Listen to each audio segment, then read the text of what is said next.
Ar šitos priemonės, švelnus pakutenimas mums draugiškos šalies yra adekvati mūsų ir ES elgsena dabartinėje situacijoje. Ar mus moko ko nors praeitis, ar nemoko. Ir kokia yra nuostata mūsų parlamentarų šitoje problemoje, šito konkrečiu klausimu, kurį pastatė laikas, kurį reikia spręsti. Ir kartu nespręsti, bet analizuoti scenarijus, kurie galėtų būti. Ačiū už klausimą ir manau, kad šiandien yra vienas iš svarbiausių. Visiškai nesenai prieš porą dienų internete buvo patalpinta informacija, kaip keitėsi valstybių sienos per 1000 metų. Buvo laikmetis Lietuvos nebuvo. Paskui atsirado. Buvo laikmetis, kada Lietuva iki Juodosios jūros. Ir mes irgi taip pat turime vertinti tą geopolitinę situaciją, kuri iš esmės yra pasikeitus. Mes anksčiau tikrai norėjome tų draugiškų ir mes tikėjomės, kad mūsų atvirumas, demokratiniai principai ir daug kitų dalykų leis ateityje taip pat išlaikyti tą šiltumą ir ne karinė įtampa. Bet deja, tiesiog mes ir negalėjom kitaip elgtis praeityje, nes būtų tada buvęs dar didesnis pretekstas daryti galbūt dar didesnius veiksmus šiandieną Rusijai, negu kad dabar daro Ukrainos atžvilgiu. Ukrainos pavyzdys labai aiškiai parodė, jie norėjo pasirašyti asocijuotos sutartys Europos Sąjunga. Ir tik tai. Nekalbėjo nei apie stojimą į NATO, tik tai bendradarbiavimas. Kada į Europos Sąjungą, tai čia ilgas laikotarpis, bet šita valstybė ruošiasi. Ir šiandieną mes matome labai realią situaciją. Mano koks atsakymas? Europa turi susirūpinti, turi turėti savo gynybinius pajėgumus, kartu su NATO turėti labai aiškius planus. Mes turime žinoti, kaip yra su ateities tam tikrų, kai sako, karinių programų ir netgi ir plėtra. Tikrai šiandieną galime džiaugtis, kad pati Amerika aiškiai išsakė savo poziciją, kad mes ginsime šitas valstybės. Ir todėl mes irgi turime suprasti ir savo diskusijos, ypatingai mes politikai, mes per daug negalime čia švaistytis savo asmeninę nuomonę. Todėl, kad yra riba. Tie jaunimas, jisai nežino, kas buvo praeityje. Mes čia esam girdėję iš tėvų ir dar matė tas visas pasiekmes, kurios buvo iš praeities nuo komunizmo laikotarpio. Ir todėl vienareikšmiai šiandien yra riba arba toliau suras pasaulinė bendruomenė, kaip toliau sugyventi su šitą situaciją ir mėginti pasiruošti, kad būtų aiškus ateityje aiški sistema, kaip bus reaguojama. Arba aš šito žodžio nenoriu sakyti. Ir Rusija yra tauta, kad kuo blogiau jie gyvena, tuo labiau susivienyje. Ir mes matėme ištisus, kai sako, šimtmečius, kaip visą tai buvo.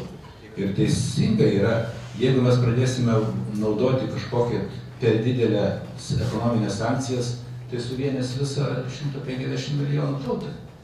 Tai yra didelė grėsmė, todėl mes turime ir toliau išlaikyti tos santykius, kiek yra įmanoma šitoje situacijoje, kad nekiltų ta karinė konfrontacija ir kuo mažiau žmonių tikrai būtų įvelta šitą reikalą.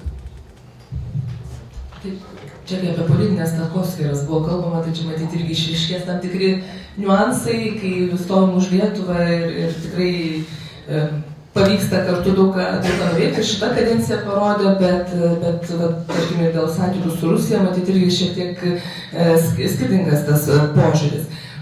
Aš jau kalbėjau apie priklausomybės ES energetinę prasme, tos pačios Vokietijos, jeigu neklystų, dujų priklausomybė nuo Rusijos siekia 80%, tai tam tikri nepajudėjimai ekonominių sankcijų kontekste, tai yra būtent dėl to, kad ES labai yra pririšta prie Rusijos.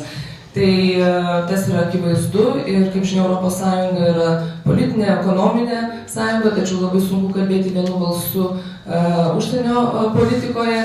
Ir 28 skirtingos valstybės, skirtingi interesai tą labai išduoda. Tai mano asmeninė nuomonė, kad manęs taip netenkina, kaip jūs pats sakėt, tas pakutenimas mūsų kaimyno ir tos sankcijos, kurios, jos taip yra ir dėl jų buvo daug kovojama, kiek žinau, užsienio reikalų ministrų tarpe, kad žodžiu, surasti tą bendrą sutarimą. Tačiau aš manyčiau, kad turėtų būti kur kas griežtesnės sankcijos ir nežinau, gal ne visiškai sutikčiau, kad Rusijos tauta tada mobilizuotųsi ir čia kažkaip matytų vienintelį priešą. Aš manau, kad vis tiek, jeigu pasaulio bendruomenė daro tam tikrą spaudimą, aš manyčiau, kad tai turėtų duoti rezultatų. Plenarinėse sesijose Strasbūre mes girdėjom pasiūlymų, kad galbūt Rusija dėlėtų neleisti dalyvauti pasaulio futbolo čempionate, tai žodžiu, nuo ekonominių sankcijų iki visokių kitokių dalykų. Tai aš manau, kad viskas yra įmanoma ir tik tai išreiškiant tam tikrą nusivylimą, kad taip, tai nėra kaip čia pasakyti, nepakankamai griežtas kalbėjimas, nepaisant to, kad jisai, ta retorika diplomatinė yra tikrai griežtesnė, negu mes bet kada, ko gero, esame girdėję per pastarosius dešimtmečius Rusijos atžvilgių, bet vis tiek tai yra nepakankama.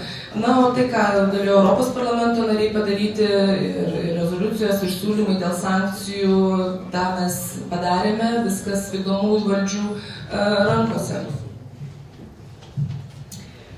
Ačiū profesoriau už klausimą. Aišku, tai yra klausimų klausimas ir ko gero pats svarbiausia šiandien. Žaiskim atvirom kortom. Galim vynioti į visokius diplomatiškus pasisakymus, reikia su Rusija gražiai sugyventi, o kasgi nenori su Rusija gražiai sugyventi. Mes labai norim su Rusija gražiai sugyventi, bet tam, kad sušokti tango, reikia dviejų. Tai nei Lietuva, nei Europos Sąjunga, nei Ukraina nėra agresorius. Agresorius yra labai aiškus. Ir agresorius šiuo atveju yra Rusija. Ką mes turime savo dispozicijoje? Kokius instrumentus? Turim diplomatinius instrumentus ir turim karinius. Tai ką darė Europos Sąjunga iki šiol ir Jungtinės valstijos ir NATO stengiasi maksimaliai išnaudoti tai, ką mes turim diplomatinių instrumentų sąraše. Apie ką aš kalbu? Svarstyti Rusijos pašalinimą iš stipriausiųjų pasaulio valstybių klubo, iš G8. Puikiai žinote, kad lyderiai pasakė kitų valstybių, kad į Sočį birželio mėnesį nevažiuoja, nes šiuo metu Rusija pirmininkauja G8 ir kad G7 susitikimas be Rusijos vyks greičiausiai Londone, kiek aš dabar pagal paskutinę informaciją žinau, ir apskritai, kad reikėtų svarstyti Rusijos išmetimą iš to klubo. Kad tai nebūtų vienkartinis aktas, reakcija Rusijos invazijai į Krymą, bet išmesti juos iš ten. Antras dalykas, svarstyti Rusijos narystės suspendavimą pasaulio prekybos organizacijai. Visi puikiai žino, kad Rusija pažeidė Jungtinių tautų chartiją, ne tik tai daugelį tarptautinių susitarimų.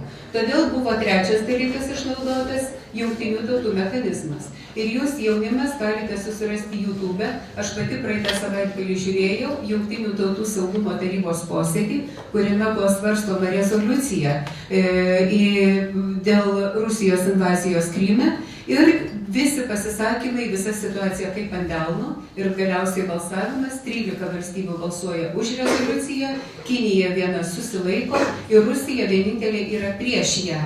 Ir pasinaudodama veto teise, tai, kas to šiandieninė dabartinė Jungtinių tautų struktūra, kuri ir įteisino antro pasaulinio karo baigtį, ir aš niekaip kitaip Jungtinių tautų struktūros ir sistemos negaliu pavadinti, kaip neatitinkančią nei visuomenės lūkesčių, nei dabartinio globalaus pasaulio arba pasaulyje jėgų išsidėstymo, kad tai yra iš viso kažkoks dinozauras pasilikęs ir gyvenantis nuo 45 metų ir jai mirtinai labai reikalinga reforma. Tai buvo išnaudotos jungtinės tautos, bet jungtinės tautos paralyžiuotos.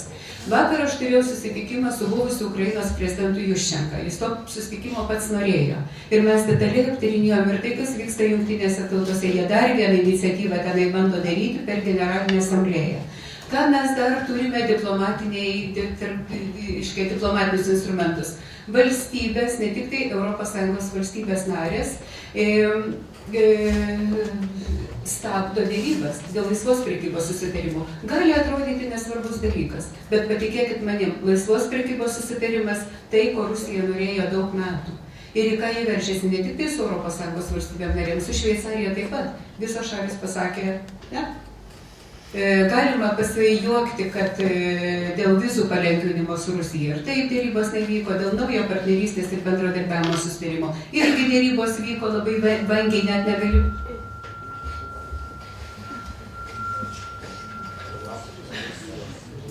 net negaliu pavadinti jų dėrybomis, tačiau tai yra priemonė žingsniai, kuriuos mes darom tą pačią kryptimį. Aš pasakysiu daugiau.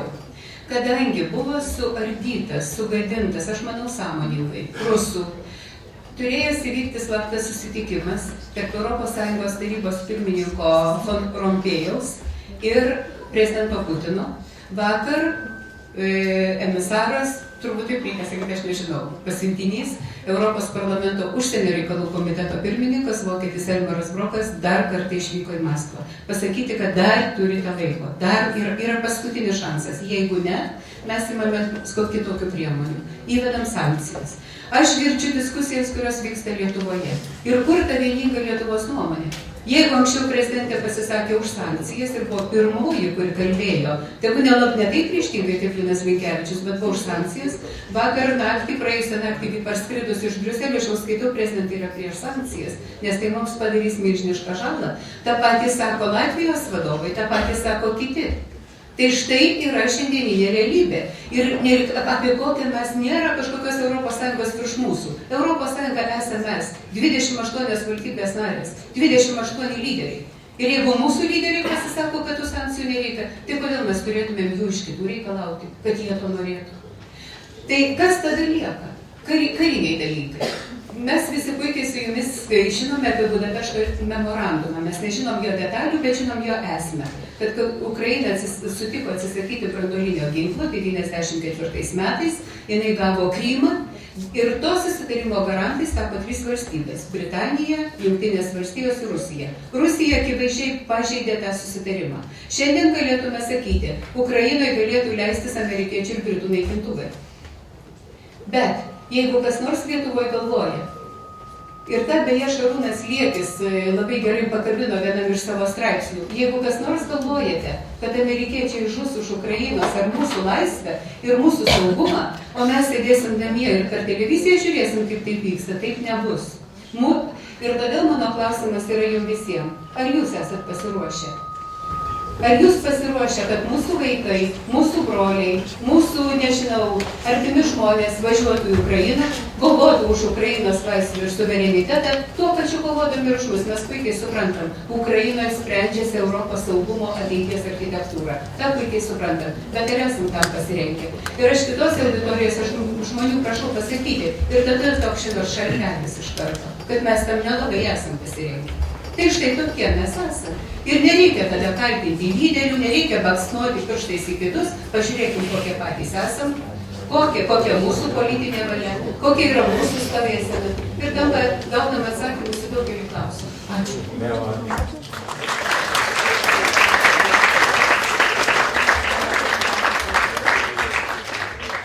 Rusijos karas prieš Ukrainą yra istorinė galimybė ES tapti globalių žaidėjų. Kito matyti tokio šanso suprasti, perprasti ir pakeisti savo elgesio modelį ES gali neturėti. Arba gali atsirasti toks variantas, bet ES tam bus nepasiruošusi ir daug silpnesnis žaidėjas. Keli dalykai yra svarbus. ES iki šiol yra neįvertinusi savęs. Neįvertinusi savęs. tą, ką jinai turi, tą, ką jinai gali ir tą, ką jinai privalo padaryti. Jinai visą laiką žiūri aplinkui, o nesiima veiksmų. Jūsų žiniai, Vokietijos ir Čekijos tarpusavio prekyba yra didesnė negu Vokietijos ir Rusijos.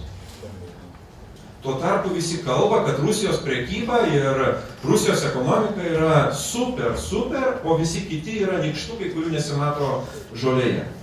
Tai čia yra nesąmonė. Yra nesąmonė, reikia dėlioti faktus, rimtus argumentus ir iš to daryti atitinkamas išvadas. Jeigu iš šitos situacijos, kurioje mes dar tebe esame giliai įklimpę, Europos Sąjunga neišeis su stipresne užsienio saugumo ir gynybos politika, mes būsime visi pralaimėję. Europos Sąjunga apskritai ir kiekviena valstybė Europos Sąjungos kartu paėmė. Tai štai jums kompetencija dar viena. Privalome išnaudoti tą kompetenciją ir Lietuva, kaip paribio valstybė, turi būti ypatingai suinteresuota šitą politikos sritimi. Ar mes esam pasiruošę rasti tą sprendimą tarp ES ir NATO pajėgumų? Teisingai, kad mes esam vieni iš lyderių, kuriant ES brigadas, ginkluotas brigadas. Ta reikia daryti. Ir mes tam turim rodyti savo iniciatyvą, negalvoti, kad viskas yra padaryta. Bet koks karas turi tris dimensijas. Karinė, informacinė ir ekonominė. Kariniai ES kol kas negali pasireikšti. Nors žodis ir pasiryžimas turi būti labai tvirtas. Bent iš pavienių, galingų valstybių narių. Ekonominis, tai susivokime, į kur mes klimpstame, jeigu nesiimame skaudžių, bet sankcijų. Aš nesutinku, kad Lietuva neturi palaikyti ekonominių sankcijų. Nesutinku. Žiūrint, kokios tai sankcijos. Bet sankcijos investicijoms į strateginės Rusijos sritis arba sektorius, iš kurio jinai pompuoja pinigus ir deda į ginkluotasias pajėgas, tai yra privalu padaryti. Mes apgaudinėjame save. 75% Rusijos federacijos biudžeto lėšų ateina iš naftos ir dujų. Ne iš kur kitur. Tai 3/4 biudžeto, žinot, labai pajustų, jeigu nebūtų tolimesnių strateginių investicijų į, pavyzdžiui, naftos ir dujų gavybos vystymą tolimoje šiauriai ir Arktikoje. Iš karto pajustų. Ir iš karto tą suprastų. Tai mes negalime šitų dalykų praleisti pro akis. Žiūrėk, vienas iš pagrindinių Lietuvos tikslų, strateginių tikslų, tai nesekantis parlamentas Europos, 5 parlamentai dar į ateitį. Ką mes turime? Mes turime dekonstruoti Rusijos imperinės ir sovietinės ambicijas. Ir tai turime išaiškinti europiečiams, gyvenančiams Lisabonoje, kurie buvo labai atsargus dėl bet kokių žingsnių ir veiksmų prieš Rusiją, ir tiem patiem vokiečiam ir kitiems. Jeigu mes tą padarysime, o mes tą privalome padaryti, mes būsime 100 kartų saugesni.